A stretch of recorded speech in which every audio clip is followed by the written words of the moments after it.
Around 150 people crowded into Sandpiper's Hotel on Sunday to discuss plans for a harbour at Freshwater Bay. The meeting was chaired by Councillor George Cameron. This is still the initial stages of this. It's not a proposal to go forward. It's only merely to look at it and to see how people feel. If you look at the far end of Colwell Bay, there's loads of demolished concrete blocks and it's a bit unsightly. Yeah. Would that not be a more preferable area, seeing it's on the north coast, it's more sheltered and it's in need of regeneration? Yes, well why not do it there and leave Freshwater Bay alone? Among the audience were a large number of surfers opposed to the plan. I cannot see where there's working ports at Ventnor and Benbridge and the other ports of mention, why is there any warning? Because actually people come there, you look at the walking guide, the cycling guide, they use that because of what it is. Just its inherent natural beauty. Regardless of whether we surf there, it's actually, you can't put a price on it. And once it's gone, it's irrevocable. Proposing the idea was Dick Downs, who came up against strong opposition on a number of points. The main focus that I've turned to now is not so much, although it would benefit the fishermen and lifeboat, is the fact that coastal erosion will keep working its way. You just had... Well, that has nothing to do with the seawall. The seawall will not stop that erosion. It just accelerates it in another place. Take somewhere else. It accelerates it in another place.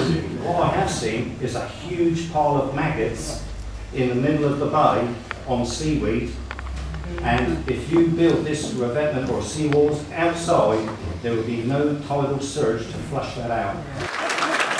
Residents presented Mr. Downs with a picture of the bay, saying it would remind him of its beauty. It was well worth coming because you heard your views. We're very clear in our steer and direction.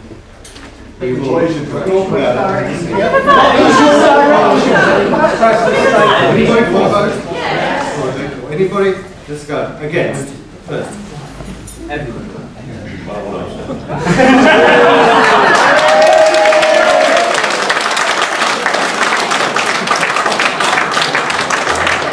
Okay, we've just come out of the meeting, really positive.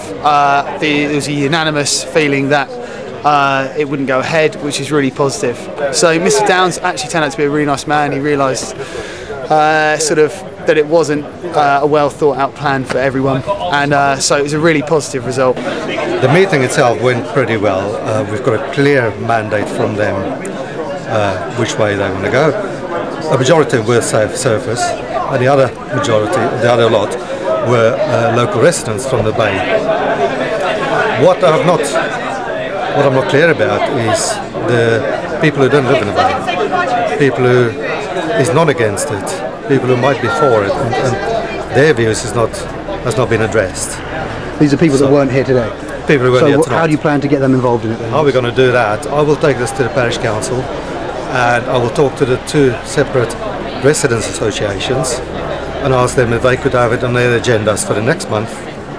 Very well publicised at the time, and then I will go and just see what their feedback would be. I would like to have this all wrapped up in the next 3 months. I do not want it to hang over our heads and become the talking point for months and months on end, and people get nation. Also rumour starts, and then that's how you squash it. The quicker you deal with things, the better.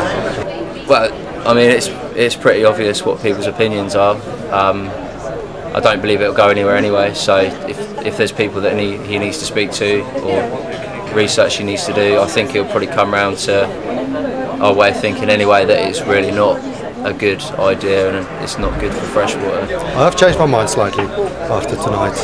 I was supportive of it, but there again you've got to protect the area as well. You need to leave something really nice for our children, and of course if we can preserve it, it's great as well.